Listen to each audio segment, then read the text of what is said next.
And now, the moment you've all been waiting for. You're tuned in to Tapped Out. Hosted by Brendan Tobin and Sean Levine. Only on the BetQL network. Welcome into Tapped Out. Good Saturday evening with Brendan Tobin. I'm the sports machine, Sean Levine. And, dude, Alex Pereira, we knew he was scary. And we knew he had knockout power. And we knew that his resume is looking pretty good. And he added to it last Saturday night at UFC 303 by knockout of Yuri Prochazka. I can't say anybody's surprised. That guy has become, I don't know, one of the top 3 or 4 most must-see fighters in the UFC right now. He's great. Yeah, he's awesome, dude. I mean, and it's just like it's crazy because it's like David Tua. It's like that left hook from hell, and it's like every single time he's gonna hit it. You know what the weapon's going to be, but it's going to find a spot. And then at the end of the first round, bam, like hits Yuri with it. Probably shouldn't even come out for the second round. But, so nice. He'll knock you out twice. Like that's Alex Pereira right now. Like that's the game that he looks like he's playing with this 205 division that, for the longest time has been looking for their successor. They've been looking for their face. They've been looking for their new John Jones. They found it, man. I mean, he's the guy. He's knocked out Jamal Hill. He's knocked out Yuri Prochazka twice. He's beaten Jan Blachowicz. Like, he's beaten Izzy back at middleweight. Like, this guy's just built an incredible resume. He's knocked out Sean Strickland, and Sean Strickland's gone on to be a champion. It's been very, very impressive to see this, and what can you say about him, man? Like he's the UFC thought they weren't going to ever find a Francis Ngannou again. They basically got him. What does he do? Because you mentioned, so technically by your standards, he's beat Yuri Prochazka now 3 separate times. If he beat him twice on Saturday and then once before, he's beaten Izzy a bunch of times. He's cleared out the division. Do you want to see him go up to heavyweight? Would you be interested in a Tom Aspinall, Alex Pereira fight? Absolutely. Like, look, I am not the biggest guy and I'm not the biggest fan of guys jumping weight classes. I like guys to reign over their division. I think that the double belt has kind of gotten lame from some perspective, but this is a rare case to have history. And I don't really need to see anything. All respect to Magomed Ankalaev. I don't really need to see that fight as much as I would like to see Alex Pereira fight for the heavyweight championship. So I would think the UFC would be nearly stupid because look, Ankalaev could beat Alex Pereira. It's not an impossible. The guy's very well-rounded. He's a sharp striker, Dagestani, could wrestle a little bit.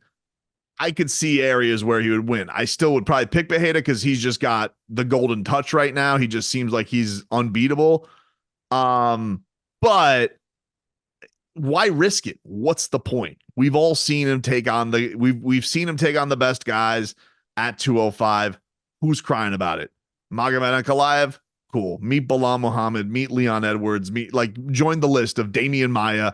It's happened. It happens, dude. Sometimes you're not the fan favorite. You sit on the sidelines, and especially when you have something as cool as a chance to become triple champ. Never been done before. I think that's absolutely the move. I don't care if it's against John Jones. I don't care if it's against Tom Aspinall. Whomever you think the heavyweight champion is, this guy should definitely go fight and have his crack at history. So I know the champ does whatever he wants. Does the champ, I assume, get to do whatever he wants also? That's how that works, right? Yeah, of course. Of course. Like this guy, it's just, what else is there for him to do? I just it's one of those things where sometimes just when you know, and it's like, we get it. He has done what there is to do. He knocked out, one of the best middleweight champions of all time in Israel, Adesanya. Yes, Izzy got his payback. Good for him. But what did he do? He went up and he won the 205 belt. He defended it many times. So now, let's go and try the next challenge. And in the co-main event last Saturday night, literally something we've never seen. So our personal timeline is you and I brought on Brian Ortega and had a fun interview with him. But I will say, weird. That is the way to describe it. It was strange. He had a little bit of Max Holloway the week that Max Holloway had to get pulled out of his fight, where he was just, it's tough to tell with both those dudes because they're both laid back West Coast, Hawaii, Cali type cats where it's like, maybe he's just chilling. And then come to find out that he was having the weight problems, big time weight problems, right? Fight goes from 145 to 155 to eventually canceled. And then literally with 1 hour, so 2 hours before, you text me and you're like, hey, Ortega out, Dan Ige in. I'm like, what do you mean Dan Ige in? He just happened to be there, right? He's already in Las Vegas where he lives, ready for the fight, already training. First of all, big balls for that guy. I mean, get that guy around to drinks. And Dana's definitely going to help him the rest of his career. He loves that type of thing. Ige stepped in, ends up losing by decision to Diego Lopez. I guess you can take whatever side of that story you want because there's a million angles.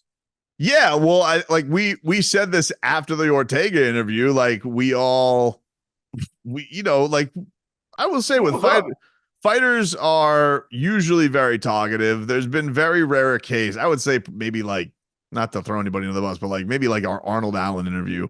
Yeah, just guys who just aren't just guys who aren't into media. I've never really this is the first time we've had Ortega on, first time I've interviewed him. I've never had that vibe on him that he's not like media friendly. He's always seemed pretty personable. But we could just tell like off the bat, like something's weird here. Up, like yeah. something was up. He just had vibes and he talked, he got very spiritual with us that, he needed divine intervention to even take the fight. Cry. Yeah. And so there was very clearly a lot going on behind the scenes. And and by the way, very appreciative that he still gave us the time with all the weirdness that was going on. But I think you and I both came away with that interview being like, that was strange. Like that was a weird interview. Very funny stories that we got from him, but we could just tell the energy was off. So it wasn't surprising in the aftermath to know, oh, hey, I'm going to fight at this weight. Oh, never mind. I can't fight. It really wasn't surprising to hear that, knowing the time that we had with him that week, that was the path that was going to go. So it's a bummer because I was very much looking forward to that fight. I wanted to see, Brian had this big comeback win against Yair, and I wanted to see what the launching point was for him. And now I don't really know. Honestly, it's almost more of a bigger story than the co-main event, because the co-main event, what am I to take with it? Like Diego Lopez has been steamrolling fools, but am I to penalize him that he didn't finish the fight that great against a guy that he got to fight on 45 minutes notice? Like that's not it. He's a young lion. He's coming for it. Props to Dan Ige for finishing the fight on top, scored correctly. So the moment of the fight actually happening is almost more interesting than the fight itself, because the fight probably went exactly how it should. Is like the young kid gets 2 rounds. The guy who fought on very little notice, but is a vet and has been there, was able to finish on top. Feel like everybody in that realm, mulligan, goes home a winner in a weird way. And then with Brian, it's kind of my perspective of like, all right, well, where is this guy now? Like this guy was the creme de la creme at 145. Does he fight at 145? Can he fight at 145? Does he really want to fight at 145? And does he then make the leap to 155? And so that to me is almost the more fascinating story, even though the more impressive thing clearly is what Dan Ige was able to do. But props to Diego Lopez, since you brought him up. First of all, he was offered the money and didn't have to fight, and he still said, I want to fight.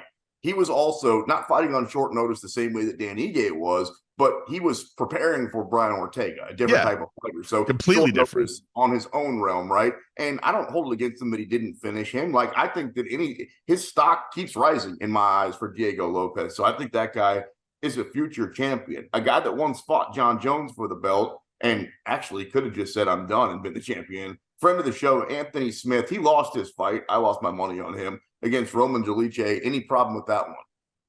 No, I mean, that was probably the most wrong I was about any fight this week was Anthony Smith. He looked like he wasn't, like you could just tell. I think physically you could see he didn't look like he was in his best shape for this fight. And I just think like you could just see him physically in the fight, and people have kind of memed him and made him like look like he's basically shadow boxing and shadow fighting in the cage with Roman Dolidze. Like, nah, he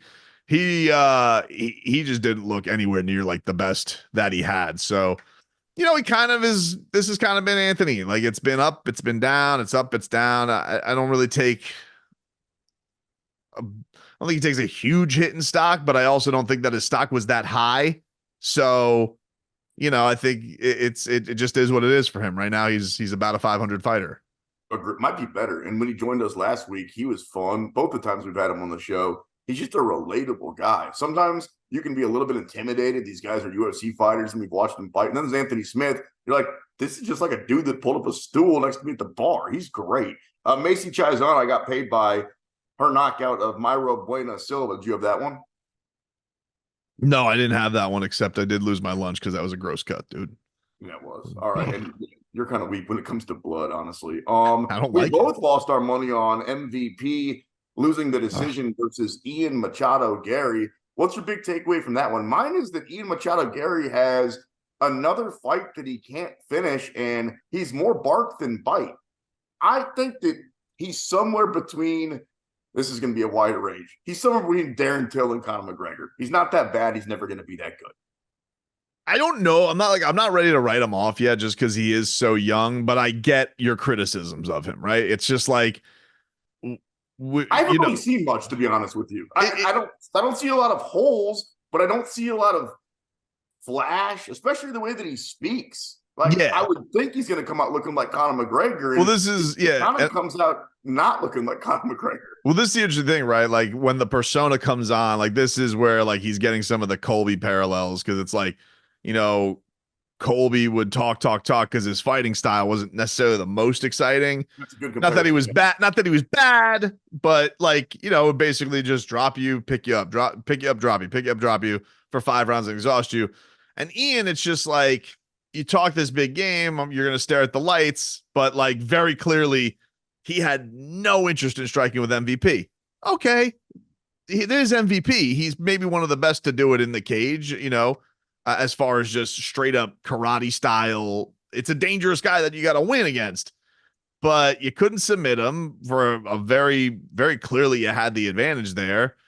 So I just feel like, and then it's like, then he always has to like, it's the aftermath that almost bothers me more from him, right? It's kind of like now you have to just relate, hey, that was kind of a boring fight, and just say what it is and move on. We dig people like that who are just like, hey, that fight sucked. And sorry, that fight, like, I always appreciate when a fighter will be like, hey, that fight wasn't any good. And it's not that the fight wasn't good, but it wasn't memorable. I'm not surprised that it wasn't because of the styles of the two guys, but I just think it says a lot more about him. Like, you're taking on this older guy, and quite frankly, I thought MVP won. Like, honestly, I thought MVP won. I thought that first round very clearly Machado, Gary. Second round very clearly MVP. But the third round, it's like MVP's on top for half the round. Okay, he doesn't bludgeon him with elbows, but like he's on top for half the round, got some strikes in there, and then Ian is basically playing, leapfrog on him and not able to go anywhere near for a submission. So this is one of those things when we bet on the sport that frustrates me, because I'm like, why does that mean he wins? Because it's not like you finish on top. You're going for a submission. You come nowhere close, but it looks good. So you just stay there. And I just, that annoys me as a bettor. Yes, I admit, I'm telling you, I had my money on MVP. So very clearly I am biased on this, but I'm just telling you, I was just like, that's what wins you the fight. Just staying there, like doing jujitsu drills. Like, you didn't even try and submit him. It's basically like you're doing like my son does these little backpack drills where like you got to try and shake the guy off, and you're basically like rolling around. Like, that's what Ian was doing in this fight. And so I just think, as somebody who loses money on this, I'm like, that's garbage. Why does he get to win because of that? Listen to this bitter old man. I lost money on it too, but I've been over it. It's garbage. Should have won. Garbage. You know what the worst part is? Because it was the first part of my parlay for the night. It's like my main card parlay. I went with Ortega. That ruined it. That sucks. So the book took it out of there. That's annoying, because it was like a plus whatever. It was like a plus 5,000 parlay, but I had Ortega by KO. So it went down to like a plus that didn't nothing. Happen either. So, it ruined my night. It ruined my night. And you ruined it, Ian Gary, just by playing your little piggyback. He screwed me more. I already hit the front end of my parlay. I was just waiting for them to say MVP by decision, and I was going to cash out. So it cost me a couple $100 too, although I'm just not as bitter as you tonight. Usually I am. Joe Pyfer with a knockout over MAB in the first round. I did hit that one, and Joe Pyfer hit him. That was violent. Yeah. Yeah. No, listen, great comeback by him. Needed it. I think we said that in the lead up. We're like, hey, if there's anything that we think we know is going to happen, and it's Joe Pyfer by violent knockout. He came off the Hermanson loss. You could have expected big bounce back for him.